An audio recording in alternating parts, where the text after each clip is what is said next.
Welcome fellow mobile gaming fanatics, it's MyTyme here. This is NHL Supercard episode 8 I believe, and I just want to apologise very quickly if you can hear some noise in the background. Probably mic's picking up. It's my washing machine. It's going to be done in about 8-9 minutes, but I don't have a lot of time to get this out, so I wanted to get this video done, start editing it now before I go to work so I can get it up online. So apologies for that. Hopefully you can still hear me alright. But we have Rival Clash over now. This is probably the most I've played a NHL Rivals Clash, and I could have got a lot further in it. I did also start a season, as you'll see here. Now the reason why I made team for 4 is because I went unenergized when I was sleeping. So very quickly I'll show you the reason why I'm doing seasons as well. If you go to manage season very quickly, this is the team I'm using. I've got enough people just to put myself into Epic, but I'm only really using 6 people with a couple that I can swap in and out. And if I show the schedule, it started off very well. If we come up here, as you can see, so it started off wins with no problems at all, but then we went to sleep, no energizing, started to lose a few games, back to energizing, and it's okay. So I should qualify without any trouble. And the reason why I'm actually doing them now, again, as I've said in previous videos, are the rewards. It is now worth getting epic cards. In fact, it is worth, if you can't win it, getting to the finals for a random epic card, an ultra rare support which could be useful, even the semi-finals for an epic card. Now obviously quarterfinals, not really where I want to be finishing. Ultra rare cards don't have any real place in my deck in the foreseeable future, but they could be if they bring in an event like a Road to the Glory or Road to the Championship, if we're comparing it to say WWE Supercard or my NBA, in which case they could be useful. So I'm keeping my ultra rares for the moment. I'm proing out the ones that I've got duplicates of, and kind of now getting rid of super rare cards. So season, especially if I can get to the semis, worth doing now, because it gives me a chance to potentially get some more pros, some epic pros, and they are like what I would call rewards worth the 4.5 days to get now. So then back to the event, here we go, click on it. So I finished ranked 207th, 3,500 points, and that got me the single goalkeeper. Now I didn't play this enough. There was 2 days pretty much I couldn't do anything. I played for about 1.5 days, like on and off, give or take. So if I could have played for an extra day, I reckon I would have, or had another day to like play it in between, I could have probably got to the top 100. But I was happy enough just to make sure I finished in that top 250. And once I got there, I just maintained that space. So if we just go to the leaderboard first, and you can see we'll go to top rank. So top points were Mark Rattingham, 16,000 points, original 6, and they go down. So you know, congratulations to everyone who did make the top 50 or so. I mean, 8,000 points is a huge grind. Forget the guys at the top here. That's just like abnormal. You know, you've got to have a lot of time on your hands to be able to get there. But even 8,000 points is doable within the 4 days. You know, having a job, having a life, having other stuff to do, and play the game. Pretty hard. Probably a lot of titles we're using there. But that's the if you're gonna spend money in the game, spend your money on titles.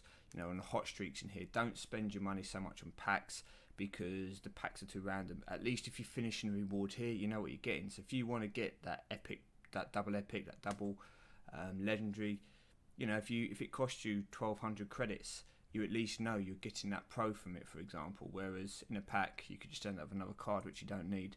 Now, a couple of mentions. You know, top 26 to 100. This is where I would have liked to have finished, but it wasn't really realistic. There are a couple of guys who have been on my channel, have comments, and have actually done really well for themselves. So you know, I want to congratulate 2 people in particular. I'm just going to scroll down so we can get their names, who did manage to finish, I believe, in the top 50 or around there. First of all, we see Chad. So congratulations, you, 7,086 points. To be fair, this is probably the kind of points that I was looking to finish, about 7k if I could have. If I'd have played a bit more, that would have been probably my aim. 6.5, 7,000. So congratulations to you, bud. You should have that double legendary. And you know, thank you for the support. Thanks for the comments and the kind words about the channel. And just below you is Woodchopper. In fact, between the two of you, you finished 1 point away. So it's actually quite quite amazing when you think about the number of people that play this game and how few subscribers I have, and yet 2 of you have both left comments and you finished 1 point apart. So kudos to both of you. Well done, guys. A legendary goalkeeper, I imagine, is going to help your decks massively. It's probably why the 2 of you push for it. You're both in the legendary tier anyway. What's that, legendary plus or legendary plus plus? So I'm guessing legendary goalkeeper is going to be a big boost to both of your decks. And you know, everyone else who's finishing the top 50 or the top 100 to get that, you know, well done. But yeah, cheers guys, thanks for the support. Also, is there anyone else out there who did well in your Rivals Clash? You know, the rewards you got, please tell me. I'm happy to mention it out, happy to, you know, show you if you're in the top ranks as well. So here we go, 101, 250, claim rewards. Just only the solo, unfortunately, not the pro like Chad and Woodchopper, but never mind. So what does this do to my team? Well, currently, I'll click quick game. This is what I'm running. Running the 3 epic pros for the time being, and the keeper. What I'll do is I will pull out my Crawford. I will stick in my what was it? What's his name? Is it? Oh, I can't remember. I want to say Schneider.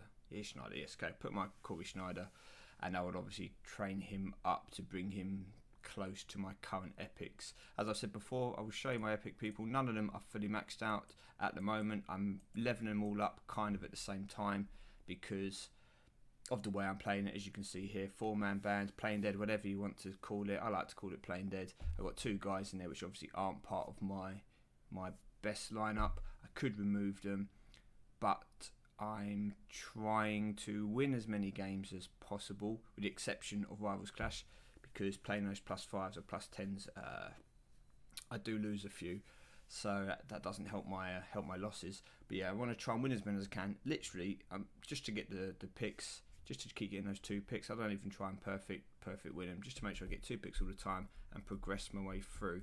So I've started that season. It's underway, so I won't be able to edit any of my cards in there until the end of the season. So I've got a couple of days now for me to put some games in, and I'll play a game now. Put some games in here, and I should play Nathan because this should be an easier win. But yeah, put some games in, get those cards, train up. I've got 2 super rares that I'm training up to make a pro, because they will then be a potential card to put in a future season as a backup, so I don't need as many energies. Sorry, let me just click on these while I'm talking. Yeah, so my tactic for season, and if you've got a better tactic, then please let me know. But I'm currently using the first team and then trying to have 1 person on the bench at the moment. Maybe I might change it to 2. It might be better with 2. But to have at least 1 person that can kind of come in and replace one of the people on this, so I don't need as many energies.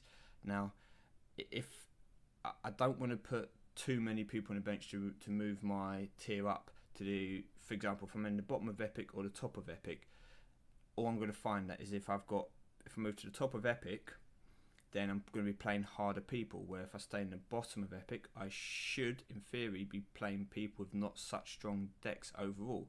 Obviously, it does depend on how many people that the game has when it comes to starting, how many actual people it puts in, how many bots it puts in, but that's the idea. So if I keep my bench weaker and it's just my main team, then hopefully that team should be good enough to win the majority of the games, and it gives me a better chance of getting to, you know, the semi-finals, for example, or the finals, and that's obviously the ultimate aim. So that's the plan. But as I get better and better cards, and I can say, you know, hold my own in the higher end of the tiers, then yes, I will fill my bench up more. But probably the better way to do it is have your 6 people you want to use, and if you can play it enough, just have a completely weak bench. But if you can't play it enough, probably put in 2 people. So that means you only need 4 energies per say each time you decide to energize, because you do 2 swaps and then 4 people you will use your energies on. So that means you can hold 12. So that gives you 3 times to do it. The way I'm doing it at the moment, where I was only having 1 person, and you have to use 5 energies per go, which means I do obviously have to play in between. It only gives me 2 full times to energize, and in between, and I have to keep playing and trying to get those random drops. So yeah, I'm gonna say probably play 6 people, 2 on the bench, and then 4 just dead cards. It's going to be your best bet for doing seasons. your best bet anyway for winning seasons. Let's just finish this, and it's also going to be the quickest, you know, the kind of, not the quickest, but it required the least effort.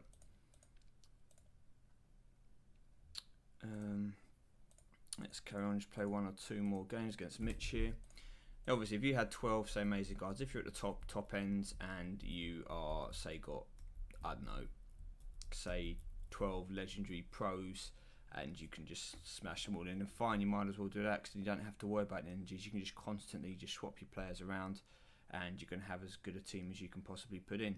But for the majority of people who aren't quite at that stage yet, like myself, then you have to use little different tactics to kind of give yourself a bit of an edge when it comes to playing the game. Now, you've all probably seen here, have mentioned this before, I tend to throw away the first match all the time unless it's one of my, or 2 of my cards' best statistics. I'm confident I can win it, and then I just go for the overall victory here, because I'm assuming that the opponent's not going to have as good a cards towards the end of the match. So just going to play probably 1 more game and mention while I'm doing that my cards, as you will notice that I, for example, have enhancements on my Corey Crawford, but I haven't put any enhancements on my other epics at the moment. And the reason I haven't is because I want to wait till they're maxed out and see what their stats are. I think it's going to be better for me to wait, and then probably the idea is that I will try and build a team once I have a greater selection of cards to choose from, where I kind of cover all angles. So I'll have somebody, like I have 2 of my cards my cards will be 2 or 3 stats, and by that I mean, say for example, and I will just, let me just throw this match away and then I will show you what I mean. So let's say let's just say these are final stats, okay? So these are final stats. So we come up for a playmaking and skating. Well, now my idea will be, see my Dion Phaneuf, he's statted in playmaking, skating 700, 744. At the moment, he's only got 624 in both focus and stick handling. So for this kind of card, I will just leave the focus and stick handling alone, and I will just put enhancements to boost the playmaking, possibly the skating, depending where they end where they end up. But it'll be like a 2-stat card, and then I will want to complement him, say with another outfield player. I want to have one which is good in focus and good in stick handling. So if they have a tag, I can put I can put them together, because I know that one of the cards at least is going to be really good, so it won't matter so much for him. And I don't want to have a team where everyone is amazing in, say, 2 stats, but they're all rubbish in the others, just in case they keep coming up. And what I find at the moment is focus seems to be really weak in all the cards I've got. So I will then, concentrate on 1 or 2 of the cards. If I can't get any people here which become good in focus, I will just stick all my enhancements on their focus, and I make that card the kind of card which is my focus card. So if it gets called, I pick it. So here, for example, I'll go out playmaking and skating. I take one of my good cards and say take a not so good card in that attribute, and go for it. Now, if you notice that Doug Gilmour was a bit more rounded, I'll show his stats afterwards. So I win this. There you go, win the game. And do it. So I'm gonna have to wait to enhancements until the end. Wait till I've got a few more cards, a few more pros, and I kind of see who, what people are capable of, and then I will decide which I'm gonna put on which people. But Doug, for example, look here, he's got good stick handling, okay focus, okay playmaking, and not so good skating. But I've already got a good skater in here, 1 good skater. So what I would do here is I'd focus on the other. I'd probably put 2 enhancements on his focus. Probably 1 on his playmaking, leave his stick handling because it's pretty good anyway, and forget his skating, so he'll be like a 3-stat card. And that is the theory behind it anyway. Not that it's going to work, not that it's going to help me at all, but it's better than just putting on your enhancements without thinking about it. So I've kept mine. So the only ones I've ever used so far on Corey Crawford, and I put on those to boost his, I can't remember what I did. I think I even did some focus, because I was low on focus, and he's really good for focus considering. I boosted his focus. See, like here, if this was against a tougher opponent, I'd be in trouble because the computer would probably pick a card which was, you know, good in there in whatever ability it's going for, and I'm weak in focus. Therefore, I could realistically see myself losing that. But when it comes to, say, stick handling or for skating, my cards tend to be reasonably good, so I'm pretty confident of winning those matches. Right, so that's going to be it for now. I'm going to go back to doing some grinding. We'll have to wait and see what the next Rivals Clash is going to be. Now, I'm hoping they bring out something else, to be honest with you. I'm hoping that it's not another Rivals Clash, and I'm hoping it is a different game mode. Just anything, even if it's completely new, completely innovative, or if it copies something from WWE Supercard. Just something other than a Rivals Clash would be nice to do for, you know, for a weekend. But if it is a Rivals Clash, it will depend what the rewards are to what I go for. Again, this weekend I'm going to have a little bit of time on Friday, but other than that, I'm not going to have much time this weekend.